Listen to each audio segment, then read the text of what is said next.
Oh, bonjour, mes deux lions, on vous salue.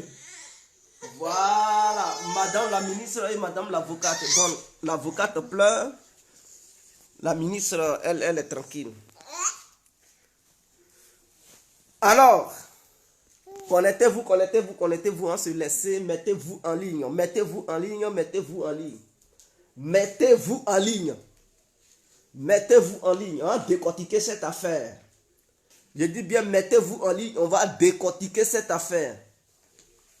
Ouais, mettez-vous en ligne, on décortiquer cette affaire. Parce qu'on en a marre des chansons de certaines personnes. Je dis bien, on en a marre des chansons de certaines personnes. Donc, mettez-vous en ligne, on va se laisser en même temps. Mettez-vous en ligne, on va se laisser en même temps. Trop, c'est trop. Et à un bon moment, il faudrait qu'on se dise la vérité. Je dis bien trop, c'est trop. À un moment donné, on doit se dire la vérité parce que on voit certaines vérités, on se tait là-dessus. Le titre de la vidéo est clair. Je dis bien le titre de ma vidéo, de mon direct est clair. Et donc, pour tous ceux qui veulent découvrir la vérité, connectez-vous, partagez le direct. On va se laisser en même temps. Si vous voulez savoir la vérité, c'est le moment de vous connecter.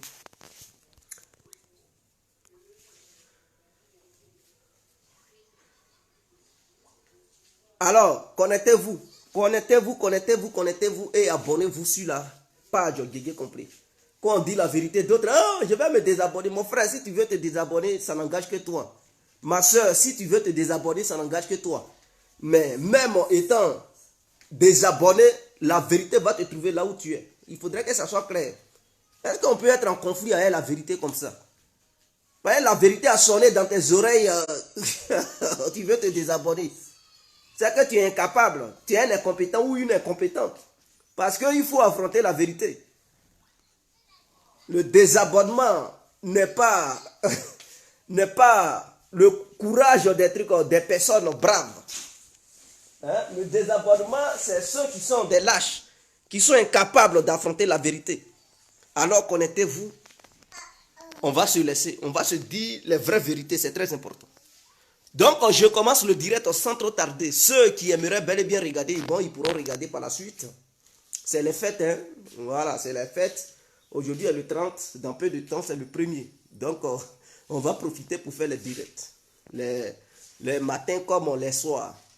Alors, bonjour à tous et à toutes. Pour tous ceux qui ne me connaissent pas, je suis l'incontournable, bien complet tout terrain. L'homme dont on parle, l'homme qui n'a pas fourreau aux yeux, l'homme qui ne mange pas ses mots. Vous pouvez aussi m'appeler devant la vie. L'homme n'est rien, gouverneur italien, docteur Mondon. Appelez-moi Boum Boum, laisse-moi mourir 5 heures. Plein droit, El Padrino, Camari, Dezo ou la Moudja. Alors nous voilà à nouveau devant cette caméra pour parler de quelque chose qui est très importante. Et quelle est cette chose? Cette chose est claire. Parce que à chaque fois qu'on parle du développement de la Côte d'Ivoire sous le régime d'Alassane Ouattara, on voit des gens qui trouvent des excuses comme quoi c'est parce qu'il n'y a pas de rébellion en Côte d'Ivoire, voilà pourquoi Alassane travaille. C'est parce qu'il n'y a aucune rébellion qui l'empêche. Il n'y a aucun coup d'état qui l'empêche. Voilà pourquoi il travaille. Et qu'il empêchait Bédié, il empêchait Gbagbo de travailler. Mais écoutez, arrêtez vos baratés. Arrêtez vos charabias. Arrêtez vos chansons de trucs, des incompétents et des incapables. Il faudrait que ça soit clair. Ça, ce sont des sons des incompétents et des incapables. Alassane empêchait Gbagbo de travailler. Alassane empêchait Bédié de travailler. Et arrêtez vos conneries là. Arrêtez vos conneries là. Et il y a d'autres qui prennent. Hein? C'est un vieux journaux qui disent non, je frapperai ce pouvoir. Et il tombera comme un fruit mûr. Voilà. Signé par Alassane. Et Bédié est tombé. Ce qui veut dire que vous êtes incapable. Je prends le cas de Bédié. Quand Bédié a pris le pouvoir, dans les années 93, il n'a même pas été élu par le peuple ivoirien. Ce n'est pas par vote. Il a été pointé là, il a été installé là, parce que Oufoué avait déjà programmé Bédié pour dire, bon, au cas où le président de la République disparaissait, alors c'est le président du Conseil constitutionnel qui prenait le pouvoir. C'est ainsi que Bédié est venu au pouvoir. Il a pris le pouvoir. D'autres disent, oh, Alassane Ouattara ne voulait pas lui donner le pouvoir. Il voulait faire un coup d'État. Ok, allons-y sur cette base. Donc avant de prendre le pouvoir, quelqu'un a voulu t'empêcher de prendre le pouvoir. Donc tu devrais savoir, en tant que dirigeant, après avoir réussi de prendre le pouvoir, il devrait être conscient que le pouvoir là, tout peut arriver. Ou bien les bédiers, les babos là, ce sont des enfants. Ils viennent de naître. Est-ce qu'ils viennent de naître? En politique là, tout peut arriver. Est-ce que vous comprenez? Donc comme on sait qu'en politique, tout peut arriver. Et l'histoire nous parle de la politique. L'histoire nous parle de tout. Quand quelqu'un fait la politique, il doit s'attendre à tout. La prison, la mort, hein, et je ne sais pas, il peut être porté disparu ou être blessé ou à tout cas, attendez-vous à tout lorsque tu fais la politique. Dès que tu te déclares politicien, il faut t'attendre à tous les coups d'État, hein, les trucs et tout. Donc Bédié qui voulait venir au pouvoir, d'après ce que ces militants et les militants de Gbagbo disent, que Alassane Ouattara ne voulait pas accepter que Bédié vienne au pouvoir et qu'il avait voulu faire un coup d'État contre Bédié. Bédié, ayant reçu de prendre le pouvoir, qu'est-ce qu'il devrait faire? C'était de renforcer l'armée. Est-ce que Bédié a fait ça? Est-ce que Bédié a pris sur lui de renforcer l'armée? De voir si l'armée était puissante, si l'armée était forte, si l'armée était bien assise. Il ne l'a pas fait. En 99, voilà un coup d'État qui frappe son régime. Ça veut dire que c'était un régime incapable. Tu es au pouvoir et puis un coup d'État t'enlève. C'est que tu es incapable. Si toi-même coup d'État t'enlève, c'est que ton peuple n'était pas en sécurité. Je dis bien, toi qui es le dirigeant, toi qui es surveillé, si un coup d'État te frappe, c'est que ceux-mêmes qui ne sont pas des dirigeants, ceux qui ne représentaient rien dans le pays, ils n'étaient pas protégés. Donc on empêche ceux-là, les incapables, les incompétents. Est-ce que sur cette base on est d'accord? Le pauvre Ivoirien qui est dans son village, le pauvre Ivoirien qui est dans une ville lointaine, qui lui, il n'a aucun pouvoir, qui lui, il n'a pas de corps habillé, qui lui, il n'est pas surveillé de près, il n'a pas de garde de corps, il n'y a pas de cortège qui le suit. Comment est-ce que lui, il va être en sécurité si celui-même qui est le patron de toute l'armée est incapable de sécuriser son propre pouvoir? C'est-à-dire, il est facile de faire un coup d'État contre celui-même qui est censé être le patron de tous les Ivoiriens, qui est censé sécuriser tous les Ivoiriens. Lui-même, il n'est même pas en sécurité. Lui-même, il est incapable de veiller sur sa propre sécurité. Comment il peut veiller sur la sécurité du reste de la population ivoirienne? De tels individus, il faut les faire sauter vite.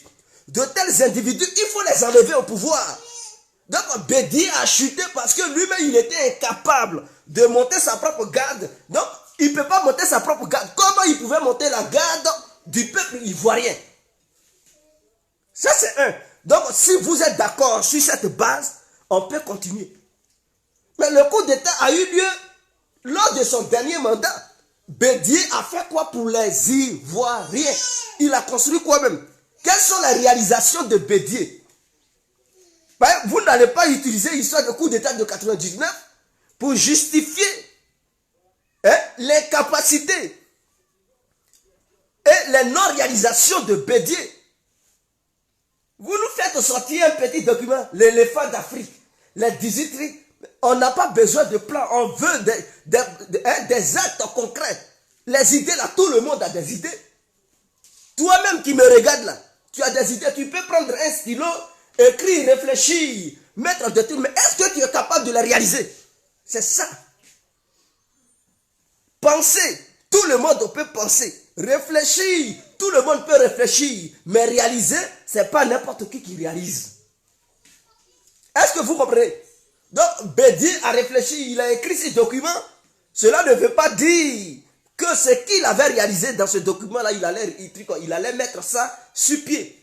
Il a réalisé ça par ses pensées sur un document. Mais est-ce qu'il allait réaliser ce qu'il a pu réaliser à travers les Écritures dans la vie active de chaque Ivoirien? Ou bien met ça sur le terrain pour qu'on puisse toucher ce qu'il a réalisé sur son document là. Ouais, 18 quoi là d'éléphants là. Est-ce qu'il allait mettre ça au sein de la population ivoirienne? Il n'a rien foutu. Il n'a rien fait. Il a dirigé le pays. Il était obligé de prendre l'argent des Ivoiriens pour faire carreau de sa maison. Les pièces de 250. C'est ce qu'il a pris. Il a mis ça dans sa maison comme carreau. Pendant que des Ivoiriens souffraient. C'est Alassane Ouattara qui lui demandait des trucs, de prendre l'argent des Ivoiriens pour mettre ça comme carreau dans sa maison. Ou bien c'était coup d'état d'Alassane Ouattara qui lui avait dit de prendre l'argent des Ivoiriens pour... Non. Est-ce que c'est le coup d'état d'Alassane Ouattara, d'après vous, qui avait demandé à Bédier, Henri Konan Bédier, de faire n'importe quoi avec ce qui appartenait aux Ivoiriens? Est-ce que c'est l'argent? Est-ce que c'est le coup d'état d'Alassane Ouattara qui demandait à Bédier d'aller boire et de se mettre nu en tant que président et humilier la nation ivoirienne? Est-ce que c'était un coup d'état? Non. Ok. Est-ce que c'est le coup d'état qui empêchait Bédier de travailler durant toutes les années qu'il a fait au pouvoir? Non. Alors, arrêtez vos excuses. Parce que Bédier a été incapable. On va sur Gbagbo parce que il y a des militants de Laurent Gbagbo. Ah oui, il y avait la guerre en Côte d'Ivoire. Gbagbo n'a pas réalisé. Alassane empêchait Gbagbo de réaliser. Alassane empêchait Laurent Gbagbo de réaliser. Vous n'avez pas honte quand vous tenez ces genres de propos-là. Vous n'avez pas honte. Et il y a d'autres qui me disent, hein, chez toi à l'ouest, là, rien n'est développé là-bas. Hein, et puis tu soutiens le dictateur Alassane Ouattara. Le dictateur Alassane Ouattara. Chez vous aussi à l'ouest, là, chez nous à l'ouest, là, il y a eu quand même un président de l'ouest, Gbagbo. Il venait aussi quand même de l'ouest. Le pays qui était attaqué là, on va aller d'abord sur cette base. Et après on va aller sur la base en sécuritaire. Quand vous dites... La rébellion de Ouattara a empêché Gbagbo de travailler. Ok. La rébellion là, c'était partout en Côte d'Ivoire ou une partie de la Côte d'Ivoire? Je vous pose des questions. Est-ce que la rébellion était partout en Côte d'Ivoire ou une partie de la Côte d'Ivoire?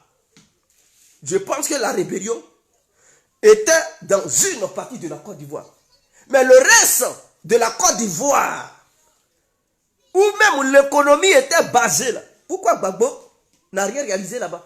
Puisque Gbagbo contrôlait les deux ports d'Abidjan, San Pedro et Abidjan, il contrôlait l'aéroport international de la Côte d'Ivoire, celui de Félix Houphouët-Boigny, c'est situé à Abidjan.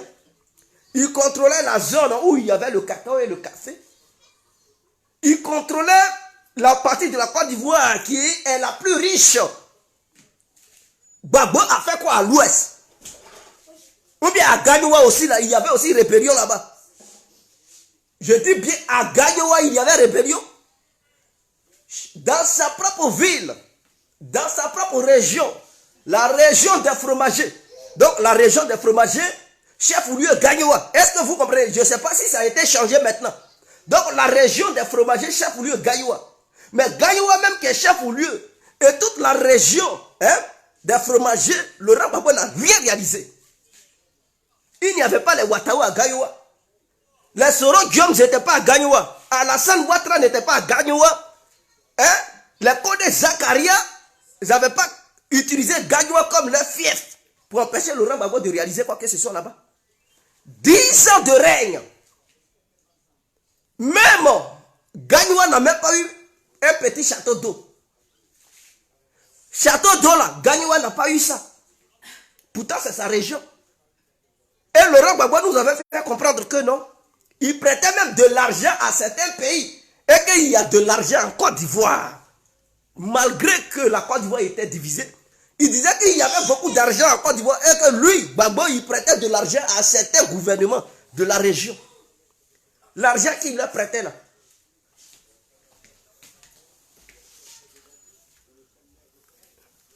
L'argent qu'il leur prêtait là. Il ne pouvait pas prendre ça pour construire Gagnoua. Il ne pouvait pas prendre ça pour construire l'Ouest. Il a foutu quoi à l'Ouest? Laurent Gbagbo a duré au pouvoir 10 ans. Le petit truc qu'il a fait, c'est la maison des députés à Yamoussoukro. Et même, il n'a pas terminé cette maison. C'est vers la dernière année, il dit non, il va faire autoroute. Entre Yamoussoukro, Abidjan et tout, il n'avait même pas, la route n'avait même pas dépassé encore Yamoussoukro. 10 ans de règne, hein. C'est maintenant il voulait faire route. Vers la fin de son règne. C'est pas une histoire de revirement. Mais je dis la vérité. Parce qu'il y a certaines vérités qui blessent. Quand certaines personnes entendent ces vérités-là, non, ça les énerve. Mais il faudrait qu'on leur dise la vérité pour qu'ils comprennent en fait. Pour qu'ils comprennent. Quand vous dites, vous êtes empêché Gbagbo de gouverner, allons-y sur le plan sécuritaire. Quand Gbagbo prenait le pouvoir, face à Gueye Robert, il devrait savoir que ces élections n'étaient pas démocratiques. Gbagbo qui aime bien l'histoire, et que quand tout n'est pas transparent, ça peut causer des problèmes. En allant aux élections avec Gueye Robert, en écartant Alassane, en écartant Bédié, ou bien Bédié là, lui aussi il était quoi? Il était aussi burkinabé. Je demande aux Ivoiriens. Bédié était-il un burkinabé ou un Ivoirien? Gbagbo devrait comprendre qu'après le PDCI, RDA venait le FPI en son temps, dans les années 2000. Bon, le parti politique de Gueye Robert représentait quoi en Côte d'Ivoire là-bas? En regardant Gueye Robert, en regardant auprès de Gueye Robert, en regardant Gueye Robert écarté, je dis bien, le plus grand parti politique de la Côte d'Ivoire qui était le PDCI-RDA, son leader qui était Henri Konan Bédié, l'écarté lors des élections présidentielles. Laurent Gbagbo ne trouvait pas que ces élections qui étaient organisées étaient plus démocratiques. En tant qu'un leader qui est un historien, qui connaît l'histoire, il voit que le PDCI-RDA était le premier parti politique de la Côte d'Ivoire. Ce parti perd le pouvoir en 1999. En 2000, il y a des élections. Gueye Robert écarte le président et le leader du plus grand parti politique de la Côte d'Ivoire. Et Gbagbo, malgré cela, il va aux élections. Il ne pouvait pas dire, moi je ne peux pas aller à une telle élection. Parce que tous les partis politiques ne sont pas représentés. Même à son temps, s'il reprochait à Alassane Ouattara d'être burkinabé, ok. Bédié aussi était-il burkinabé? Puisqu'on a vu Bédié gouverner. Donc s'il avait gouverné la Côte d'Ivoire, ça veut dire qu'il pouvait encore être candidat pour gouverner encore la Côte d'Ivoire. Donc Laurent Gbagbo ne devrait pas participer à ces élections. Mais il a tapé l'œil dessus parce que ça l'arrangeait. Il n'avait rien à foutre de la participation de ce jeu électoral de 2000 qui était organisé par Gueye Robert. Il n'avait rien à foutre parce que lui, ça l'arrangeait. Et donc, il était convaincu que si le PDCI-RDA ne participait pas à ce jeu électoral, lui, avec son parti politique, le FPI, j'allais gagner les élections. Donc, ça n'a pas dérangé le leader du FPI. Il avait participé à ce jeu électoral. Suite à ça, il y a eu quand même le tohu-bohu. Il y a eu le désordre. On dit c'est Gbagbo, c'est Gueye. Et dans le désordre, il a pris le pouvoir. Ils n'ont même pas donné les points que Laurent Gbagbo avait eu dans chaque ville, dans chaque zone, pour comparer ça avec ce que Gueye Robert avait eu. Gbagbo a donné l'ordre aux jeunes Ivoiriens de prendre les rues parce que c'est lui qui est victorieux. Les gens ont pris les rues et il est venu au pouvoir. C'est comme ça que Gueye a perdu le pouvoir. Donc quelqu'un qui sait que en venant au pouvoir, il n'est pas venu au pouvoir de façon transparente. Quand il vient au pouvoir, il devrait aussi s'attendre que Gueye Robert, qui avait perdu le pouvoir suite à des manifestations de certains jeunes Ivoiriens pour donner le pouvoir à Gbagbo, oui, Ce sont des jeunes Ivoiriens qui ont donné le pouvoir à Gbagbo en prenant les rues de Côte d'Ivoire. Ce n'est pas constitutionnellement parlant que les gens ont validé les résultats de façon transparente pour donner le pouvoir à Gbagbo. Ce sont les gens qui ont pris les rues. Et suite à ça, Gbagbo a pris le pouvoir. Donc, en prenant un tel pouvoir, il devrait savoir que tous les coups étaient déjà permis. Il devait savoir que tout pouvait arriver. Parce qu'au départ, ce n'était pas propre. Alassane qui voulait être candidat, Bédié qui venait d'être écarté, Guéhi Robert qui venait de perdre le pouvoir par les actions du FPI en poussant les jeunes dans les rues.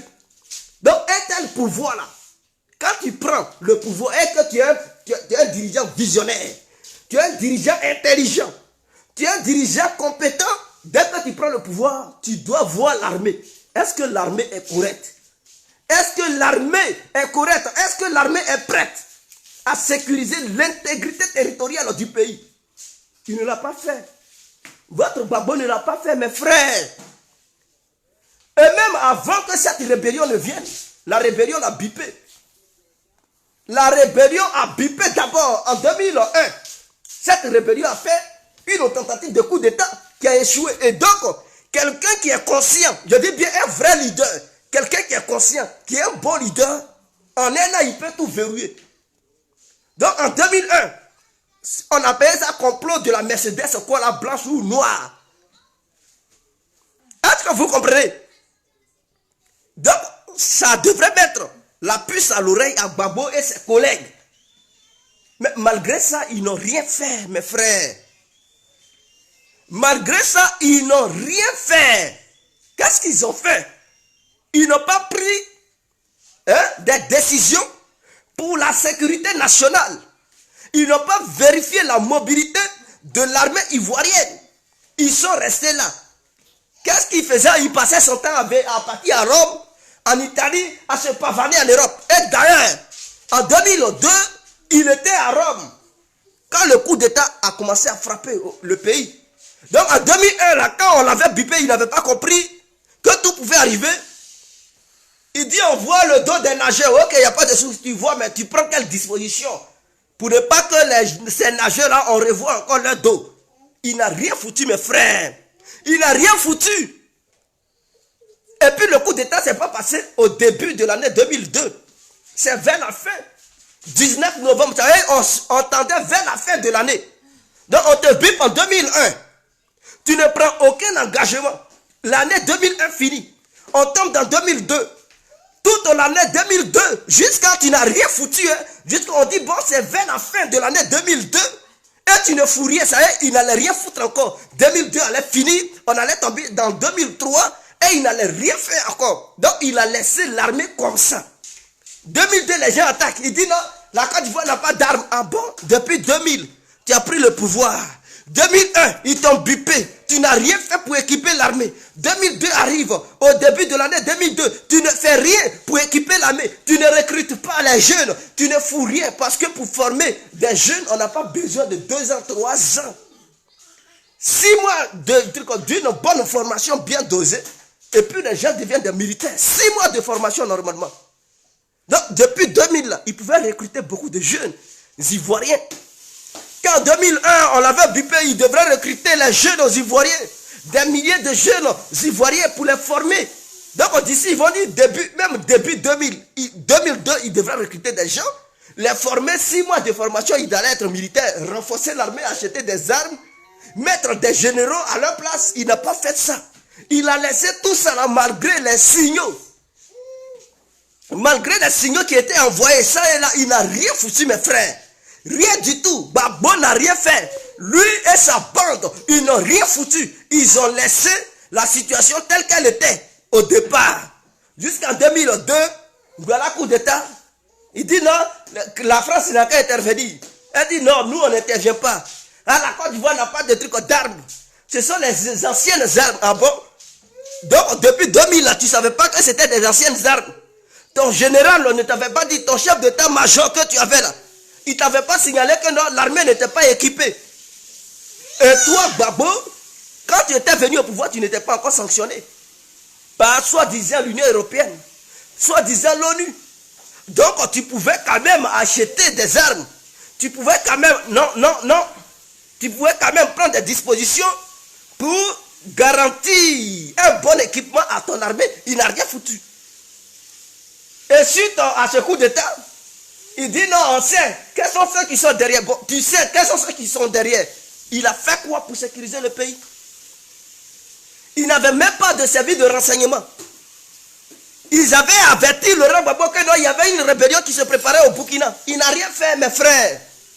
Il n'a même pas cherché à nouer des relations fortes avec le Burkina pour arrêter ceux qui se formaient sur le territoire burkinabé. Il n'a rien fait. Il dit non, laissez-les, laissez-les. Mais c'est un plaisantin. Donc vous là, au lieu de rester là, dit Ouattara a fait rébellion, ceci, cela, vous devriez quand même taper sur votre Gbagbo là. Vous devriez quand même taper sur votre Gbagbo et sa bande, tous ceux qui sont au sein du FPI. Vous devrez taper sur pour dire mais vous avez été légers, vous avez été des plaisantins, vous n'avez pas été à la hauteur. Mais non, pour vous, Gbagbo n'a rien fait. Pour vous, le FPI n'a rien fait. Non, non. Pour vous, Gbagbo n'a rien fait. Pour vous, le FPI n'a rien fait. Et que c'est Alassane Ouattara, c'est Soro Diao. Alassane Ouattara, Soro Diao, à un moment donné, arrêtez vos chants de coq. À un moment donné, arrêtez vos conneries. Et revenez à la raison. Arrêtez ça. D'autres vont mettre des têtes de mort, ça n'engage que vous. Mais la vérité est là. Toi, tu es chef de famille. Je prends un exemple par un président là, c'est un chef de famille. Toi, tu es le chef de famille. Ou bien tu es même le chef du village, d'un village. Quelqu'un vient t'alerter. Que, j'ai vu dans le village voisin là, mon frère. Ou bien monsieur le chef. Dans le village voisin là, il y a une rébellion qui se prépare là-bas. Pour venir attaquer ton village. Il se prépare. Et c'est tel chef qui a donné son accord pour qu'il se prépare.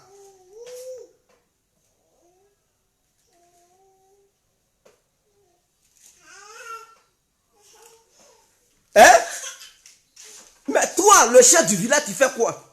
Tu ne peux pas envoyer des émissaires dans l'autre village pour dire, j'ai des informations qui me font croire qu'il y a des gens dans ton village qui se préparent à vouloir attaquer mon village ou bien à vouloir m'enlever au pouvoir dans mon village. Qu'est-ce qui se passe, monsieur le chef? Nous sommes des voisins, j'aimerais que de telles situations n'arrivent point. Tu renoues des liens. Ou bien tu mets en garde l'autre chef du village pour dire, au cas où il aurait un individu venant de ton village pour attaquer moi, mon pouvoir dans mon village, sache bel et bien que nos deux pays vont rentrer en conflit. Ça sera le début d'un conflit global entre nous deux. Nos deux villages vont s'affronter. Gbagbo devrait mettre en garde les Burkinabés et Blaise Compaoré pour dire, si jamais des rebelles osent quitter le Burkina pour attaquer la Côte d'Ivoire lancera une offensive pour poursuivre ces rebelles-là jusqu'à sur le territoire burkinabé. Et si le Burkina et la Côte d'Ivoire doivent s'affronter militairement, la Côte d'Ivoire est prête. Et tu donnes les moyens à ton armée à une telle éventualité. Mais il n'a rien fait. Avec ses échos, il n'a rien fait, il n'a rien entrepris, mes frères. Rien du tout. Je dis bien, rien du tout. Rien du tout. Et vous voulez quoi? Vous voulez quoi?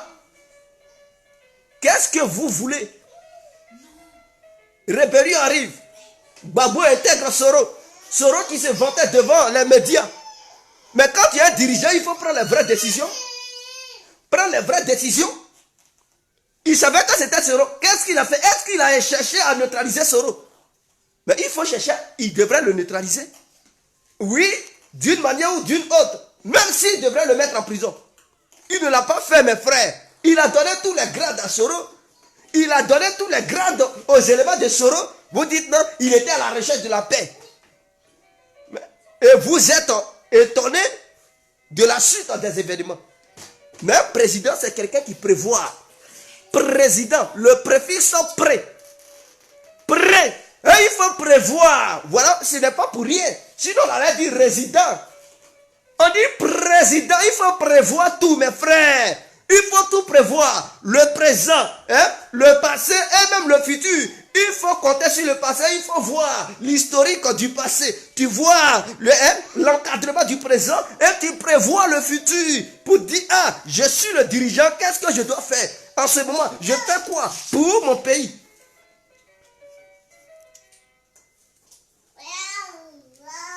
Est-ce que vous comprenez? Mais, vous êtes là, toujours les mêmes chansons. D'autres, ils pensent que c'est pour rentrer en Côte d'Ivoire. Moi, je n'ai même pas un programme pour rentrer en Côte d'Ivoire en ce moment. Donc, dans vos têtes, oh, c'est pour rentrer en Côte d'Ivoire, c'est pour ça que... Non, non, non, non. Je n'ai même pas un programme de la Côte d'Ivoire. Mon programme là, il est autre que l'histoire de rentrer en Côte d'Ivoire. Mais ce que je vous dis, c'est une vérité absolue. Donc, lorsqu'on vous dit la vérité, ah, c'est pour partir en Côte d'Ivoire. Moi là, je ne suis pas là pour prévoir. Pour rentrer en Côte d'Ivoire, je n'ai pas besoin de faire des vidéos. Hein. Je peux me prendre pour rentrer en Côte d'Ivoire et puis il n'y a rien. Est-ce que vous comprenez? Mais ce que je vous dis, c'est une vérité absolue. Et mon programme, ce n'est pas un programme de la Côte d'Ivoire en ce moment. En ce moment-là, il n'y a pas histoire de Côte d'Ivoire pour aller en Côte d'Ivoire dans ma tête. J'ai une famille, je pense à autre chose que le voyage de la Côte d'Ivoire. Je pense à autre chose que un voyage sur la Côte d'Ivoire. Donc, vos bêtises là, hein, c'est pour la Côte d'Ivoire qui fait ça. Non, non, non, non, non. Je n'ai rien à voir avec cette histoire de Côte d'Ivoire. Voilà. Je vous dis la vérité. Une vérité absolue. Une vérité qui blesse. Est-ce que vous comprenez? Donc, Gbagbo, quand on dit Ouattara réalise, est-ce qu'il ne réalise pas? Il réalise oui ou non? Non, est-ce que c'est les routes et les ponts on va manger en bon?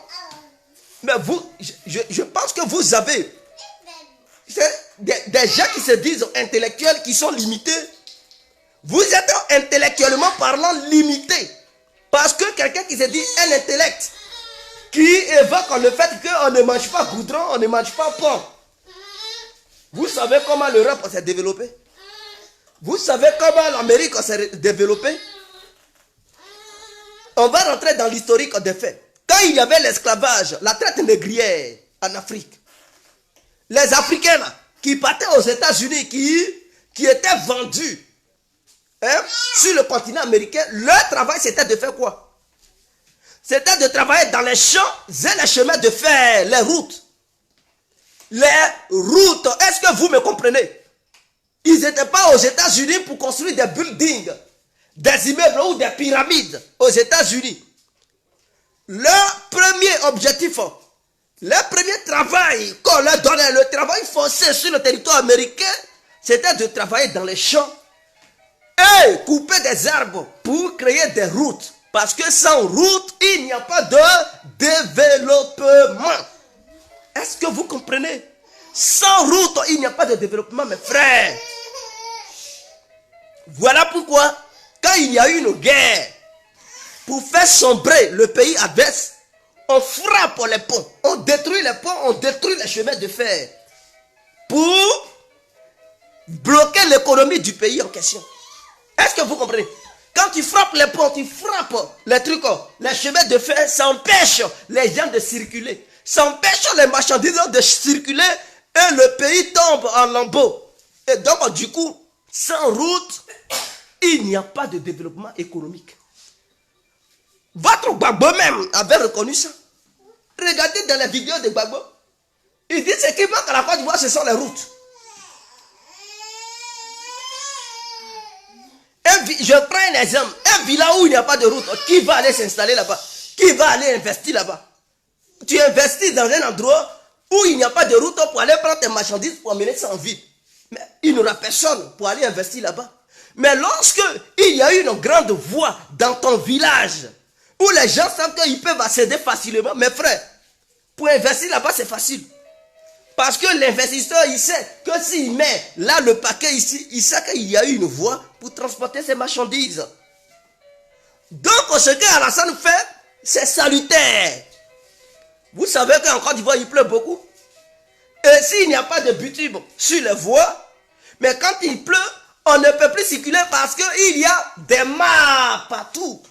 Les routes deviennent des mares, c'est-à-dire les cours d'eau viennent s'installer sur les voies et les véhicules ne peuvent plus passer. Et donc on fait comment? Mais il faut bitumer ces voies-là pour éviter maintenant les coups d'eau sur les routes.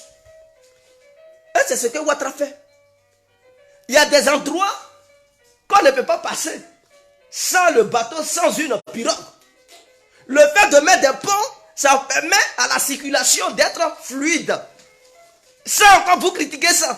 Mais vous venez de quel monde? Vous ne savez pas que avant que l'Europe ne se construise, les anciens esclaves, leur truc, c'était de construire les chemins de fer et les routes. Vous n'avez pas, ou bien vous ne savez pas. Vous pensez que l'Europe s'est développée comme ça?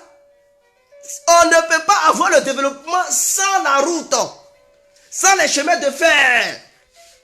Vous devez mettre ça dans vos crânes, en Côte d'Ivoire là-bas, ou bien qui vous enseigne dans vos universités, dans vos écoles. Vous ne savez pas qu'il n'y a pas de développement sans les routes. Mais je vois des hauts cadres, des gens qui se disent professeurs, des politiciens, on ne mange pas de route, on ne mange pas de pont. Hein? On veut développement. Alors, tu veux développement, il n'y a pas de route, qui va développer là-bas?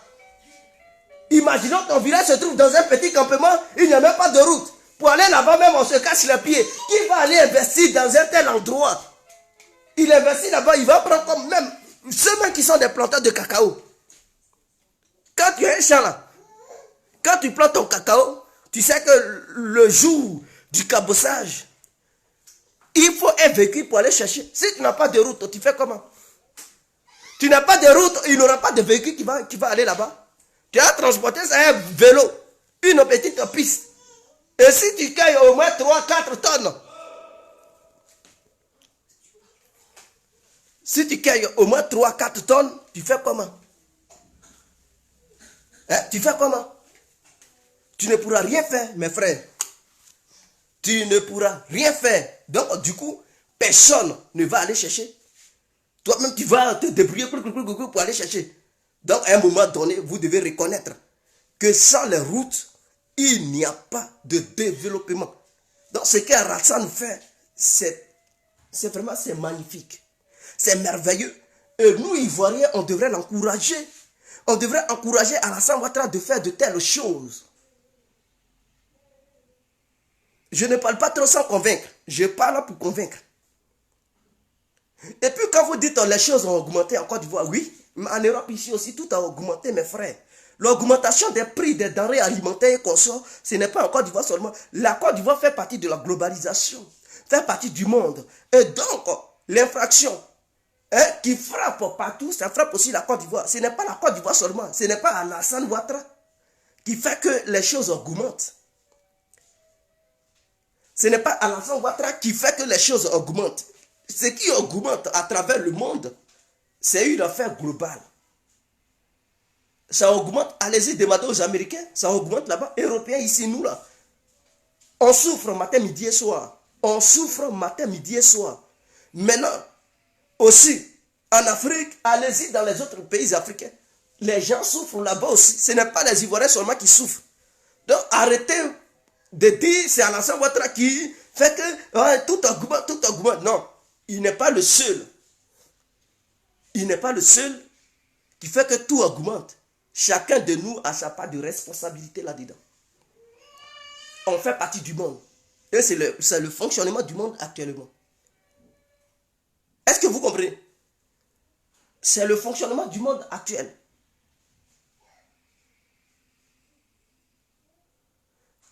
Mais Blaise Patrick Seri, il dit comment on peut m'appeler vendu ou racheté.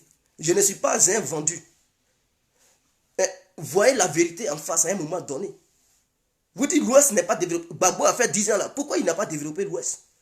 Vous étiez là manger, ou bien vous qui avez mangé à lui là. Vous n'avez pas eu le courage de développer l'Ouest. Regardez-moi des gens comme ça. Ils étaient autour de Gbagbo. Ils prenaient l'argent, ils ne foutaient rien. Ils développaient seulement Abidjan. Mais vous aviez oublié que non, vos villages là, vous avez besoin du développement. Vous avez oublié que vos villages, vous avez besoin du développement. Vous laissez vos villages, vous laissez vos régions, vous installez les grosses maisons à Abidjan. Vous développez Abidjan. Vous n'avez rien à foutre. Il y a d'autres même, ils ont peur de leur village, de leur région, ils ne vont même pas là-bas. Ils perdent maintenant le pouvoir après 10 ans de règne. Et ils disent, Alassane Ouattara, bon, pourquoi vous n'avez pas dit ça à Gbagbo? Vous dites à Gbagbo, tu ne développes pas l'Ouest. Moi, j'aimerais que les gens soient honnêtes quand même. Les gens du Nord, là, ils n'ont pas gardé les langues en truc en poche. Hein. Ils demandent à Alassane Ouattara de développer le truc le Nord. Ils mettent la pression sur lui. Ils développent le Nord, mais aussi ils développent aussi l'Ouest. C'est un président non limite. Il est comme Move. Il est non limite en Move. Alassane Ouattara est comme le réseau Move. Il est non limite. Move, non limite. Il développe partout. Il ne dit pas que c'est ma région, je vais développer uniquement là-bas. Non, il développe partout. À Divo, où je vous parle, il a développé Divo. Alassane ne vient pas de Divo. Mais les cadres de Divo, là, autant de Gbagbo, ils ont fait quoi? Ils n'ont rien foutu, mes frères. Ils n'ont rien foutu. Les hauts cadres de Divo, les Bogadoudou et leurs consorts, là, ils ont foutu quoi à la Kota? Dites-moi une petite réalisation de Bogadoudou, parce qu'il n'est pas mort. Truc en 2000, non, quand même, il a fait quand même 2 ans avec Gbagbo. Il a fait quoi même à Lakota? Petit goudron, même Lakota n'a pas eu ça. Petit goudron, Lakota n'a pas eu ça, mes frères. Et Bogadoudou n'était pas le seul cadre de Lakota, ils étaient nombreux. Ils ont foutu quoi même à Lakota? Allez-y voir Lakota, c'est comme un village. On dit une ville, mais c'est comme un village, mes frères. Mon village maintenant est mieux développé que Lakota. Il y avait des hauts cadres de Lakota qui étaient un Gbagbo, ils mangeaient, leur ventre poussait, ils avaient des gros ventres, mais ils n'ont rien foutu. Est-ce que vous comprenez? Ils n'ont rien foutu. Est-ce que vous comprenez? Donc arrêtez vos conneries. Arrêtez à un moment donné, arrêtez vos bêtises. S'il n'a rien foutu, Gbagbo n'a rien foutu. Pourquoi les gens de Gagnoua là même, quand Gbagbo était au pouvoir, ils n'ont pas mis... Mais autant de Gbagbo, pour aller à Gagnoua, c'était un problème. Lui-même, il était obligé de prendre un hélicoptère pour aller dans son propre village. Maman, il a fait quoi là-bas même? Aujourd'hui, tu veux aller à Gagnoua, mais tu es à l'aise. Alassane a arrangé la voie. Avant, pour aller à Gagnoua, ton cœur battait parce que ce n'est pas sûr que tu arrives à destination. Parce que ta voiture pouvait faire accident à tout moment. Voilà l'importance des routes. Quand tu es dans une voiture et que tu roules, mais tu te dis, ah, est-ce que je vais arriver? Parce que l'état des voies n'est pas garanti. Tu peux faire accident à tout moment, tu peux mourir avec toute ta famille. Mais quand tout est bien tracé, tu sais que non, tu vas t'en sortir. C'était ça. Au temps de Gbagbo, lui, il prenait l'hélicoptère pour aller dans son village. Parce que lui-même, il avait honte. Et il avait peur d'utiliser la voie, là, ce truc, à Biga Gagnoua. Parce que c'était dans un état délabré. Au temps de Ouattara, il a tout arrangé. Quand vous partez maintenant à Gagnoua, vous n'êtes pas à l'aise, les cadres de Gagnoua, là. Vous n'êtes pas à l'aise, pourtant, vous avez des milliards dans vos comptes bancaires. Demandez à Blé Goudé, il a réalisé quoi même à Guibérois. Je ne sais pas s'il vient de Guibérois. Oui, à Guibérois, il a réalisé quoi là-bas? Demandez à Blé Goudé, qu'est-ce qu'il a réalisé à Guibérois, mes frères? Il n'a rien foutu à Guibérois. Rien du tout à Guibérois, je vous le dis. C'était le bon petit de Gbagbo. Votre Blé là, il était le bon petit de Gbagbo. Il prenait tout l'argent de Gbagbo. Il tenait des gros discours. Les gens, les habitants de Guibérois demandaient des comptes à Blé. Qu'est-ce qu'il a fait? Est-ce qu'il a dit à son patron, non, je veux que tu développes ma région de Tricot, ma région ou Guibérois, ou bien même Guibérois même. La ville de Guibérois, il n'a même pas fait ça. Mes frères, à un moment donné, ayez la honte. Si Blé, qui était le bon petit de Gbagbo, il n'a pas pu développer Guibérois. Gbagbo, lui-même président, même Mama, il n'a pas développé. Gagnoua, il n'a pas développé. Il allait développer où? C'est où il allait développer? Dans leur propre fief, dans leur propre... Ils ont été incapables de développer là. Ou bien il y avait une rébellion aussi à Guibérois. Il y avait une rébellion à Mama. À un moment donné, arrêtez. Arrêtez. Gbagbo contrôlait la partie qui était très riche. La partie qui était très riche, il contrôlait là-bas. Il n'a rien foutu, même à l'ouest où il contrôlait mes frères. Donc si vous voulez vous plaindre, plaignez-vous auprès de Gbagbo. Plaignez-vous auprès de Gbagbo. Ne vous plaignez pas sur Ouattara. Ouattara, au contraire, lui, il fait. Ouattara m'a surpris. Il m'a surpris.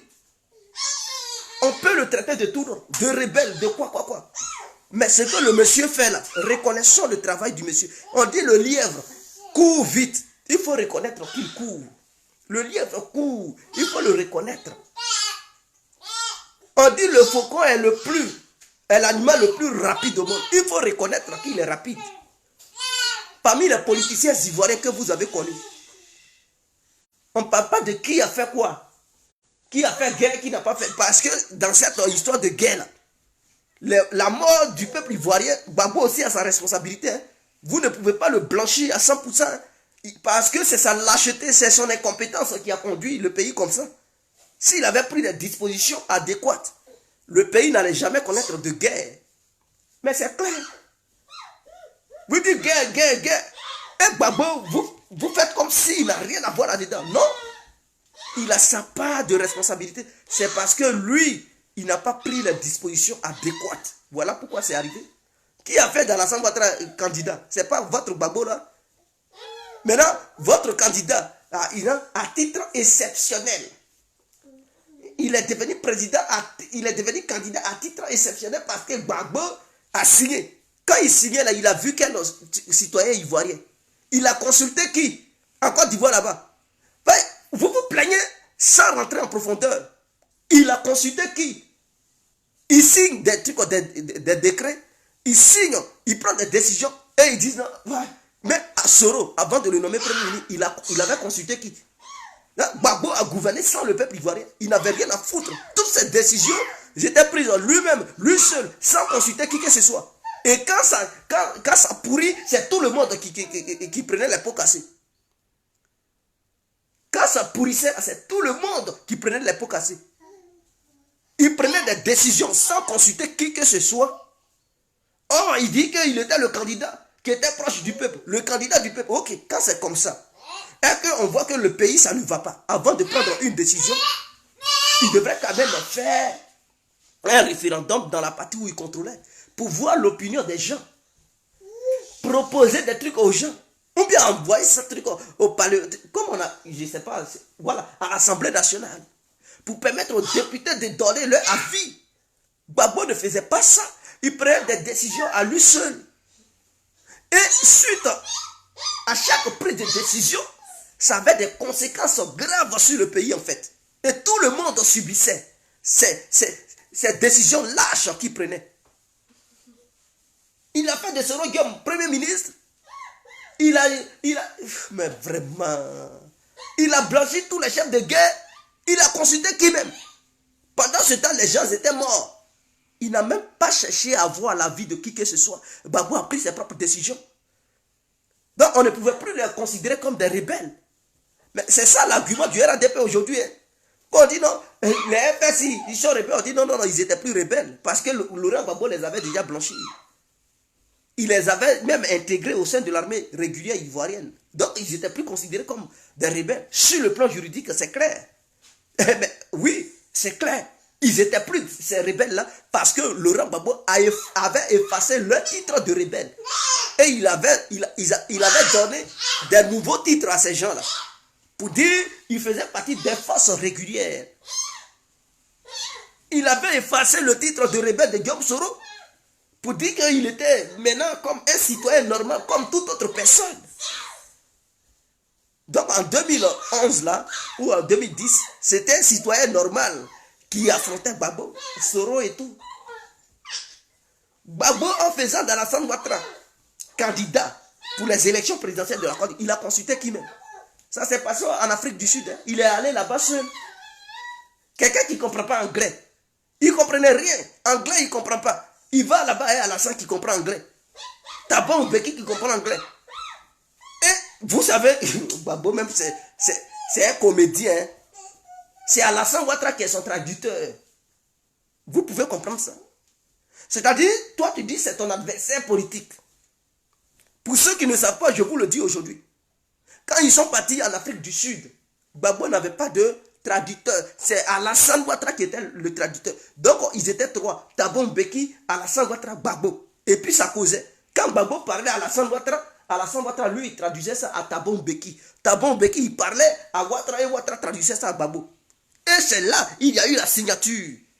Et ici, il dit, bon, je fais d'Alassane Ouattara candidat à titre exceptionnel en utilisant l'article, je sais pas, 45 ou 48 de la constitution ivoirienne, sans consulter même le peuple ivoirien. Et il quitte là-bas à Pretoria, il vient Gaya Gaya. Vous voyez, Alassane est candidat. Et suite à ça, il y a des conséquences. Ouattara a fait rébellion. Mais votre Gbagbo là, vous ne ne lui demandez pas aussi des comptes. Un peuple peut être ignorant jusqu'à ce point. C'est-à-dire, tout ce qu'il a fait, tout est blanc comme la neige. À un moment donné, arrêtez vos comédies et reconnaissez la vérité. Est-ce que vous comprenez? Donc, Alassane est le président de la République de Côte d'Ivoire et il a pris les dispositions nécessaires pour éviter les coups d'État et les rébellions dans le pays. Des gens ont tenté, ils ont échoué. Est-ce que vous comprenez? Il dirige le pays, il développe le pays à une vitesse jamais vue au sein de la Côte d'Ivoire. Même tous les dirigeants, ou vous même, il n'a pas développé le pays de la manière Alassane le fait. Les routes qu'il a fait partout en Côte d'Ivoire, il est là bitumé. Les voies qui devraient être bitumées au temps d'Oufoué, même sous Laurent Gbagbo. Gbagbo n'a jamais bitumé de voies. Le problème du transport était un problème pour les Ivoiriens. Alassane, elle a tout fait. Même à Abidjan, pour le transport, c'est pas vous qui vous plaignez. Il y a embouteillage. Il y a embouteillage. Mais sans route, là, il aura toujours embouteillage. Et il fait tout pour éviter les embouteillages. Et c'est vous qui êtes là, la grande gueule. C'est pas route à mal. C'est pas route. Des gens qui se disent intellectuels, qui réfléchissent comme ça. Je vois pourquoi l'Afrique n'avance pas. Parce que de telles mentalités qui veulent être les élites de demain, des gens qui ne savent même pas que les routes sont importantes dans la vie d'un pays, qui veulent diriger des pays demain, comment l'Afrique va se développer?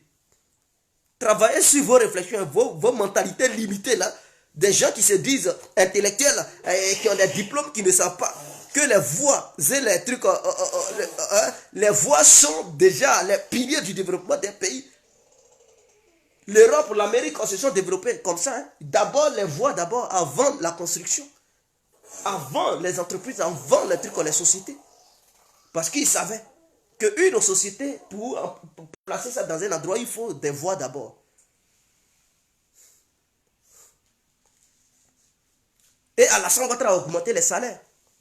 Au temps de Gbagbo, pourquoi les salaires n'étaient pas augmentés? Il a augmenté les salaires, remerciez le monsieur. Il sait que les choses sont devenues chères. Il a augmenté les salaires quand même. Même en Europe, ici, les gens n'ont pas encore augmenté les salaires. Est-ce que vous le savez? En Europe, ici, ils n'ont pas encore augmenté les salaires. Maintenant, le monsieur, il augmente les salaires. Allez-y dans les pays voisins. Ils n'ont même pas encore augmenté les salaires. Et je tiens à vous dire, les paquets de ciment là sont moins coûteux en Côte d'Ivoire que même dans la sous-région. Il fait une politique, paquet de ciment, une tonne de ciment en Guinée. La Guinée qui a une monnaie faible, c'est 110 €. Tonne de ciment, c'est 110 €. En Guinée, truc en Conakry là. Au Burkina Faso, c'est 110 € ou 115 €. Une tonne de trucs de ciment. Au Mali, pareil. Au Ghana, on n'en parle pas. C'est des millions de C10, je ne sais pas. Mais en Côte d'Ivoire, quand tu payes le ciment à l'usine directement, c'est 75 000 francs CFA. Tu payes ça en dehors de l'usine, c'est 90 000. Donc le monsieur est en train de faire une politique pour aider les Ivoiriens à faire certaines choses. Et c'est vous qui êtes là. Allez-y payer ciment au Mali, vous allez voir le vrai prix. Au Burkina, au Sénégal, on n'en parle même pas. C'est cher là-bas. C'est dans les 120 000 francs CFA. 110 000, 115 000. Il n'y a qu'en Côte d'Ivoire que une tonne de ciment coûte encore 75 000. Dites merci à Alassane Ouattara.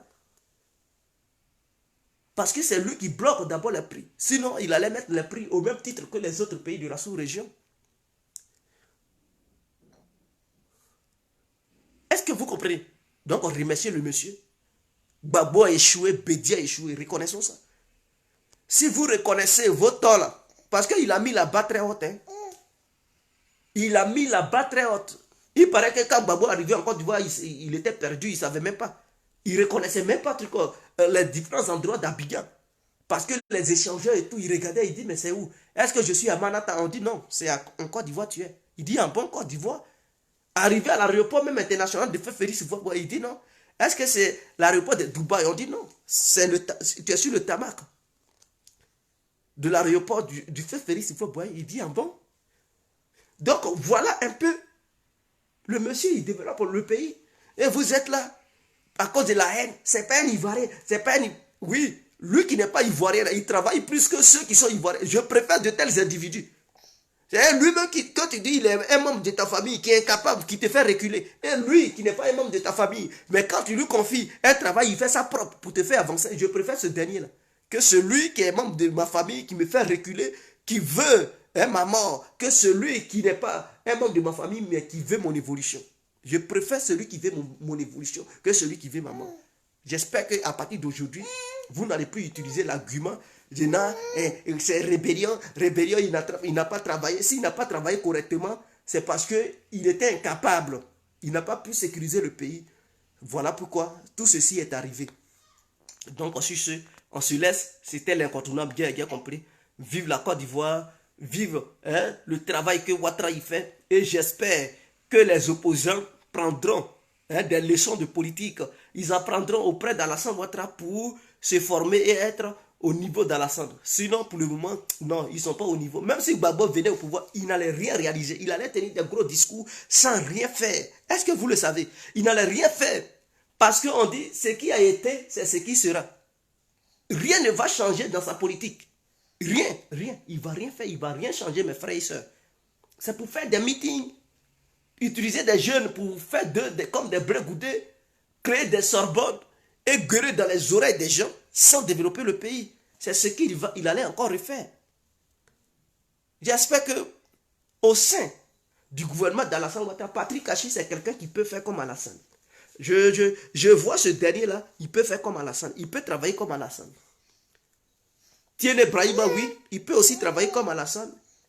Et Gonkuri, comment on l'appelle même? Lui qui est le président de l'Assemblée nationale. On le critique, mais c'est quelqu'un qui peut travailler. Oui, celui qui est le président de l'Assemblée nationale, lui qui a le contrat des passeports, là. Comment il s'appelle même? C'est quelqu'un qui peut travailler aussi. Je le vois. Je vois que il ressemble un peu à Alassane Ouattara. Il peut faire comme Alassane. Il peut faire comme Alassane Ouattara. Il peut aussi travailler comme Alassane. Donc, on se laisse. Ciao.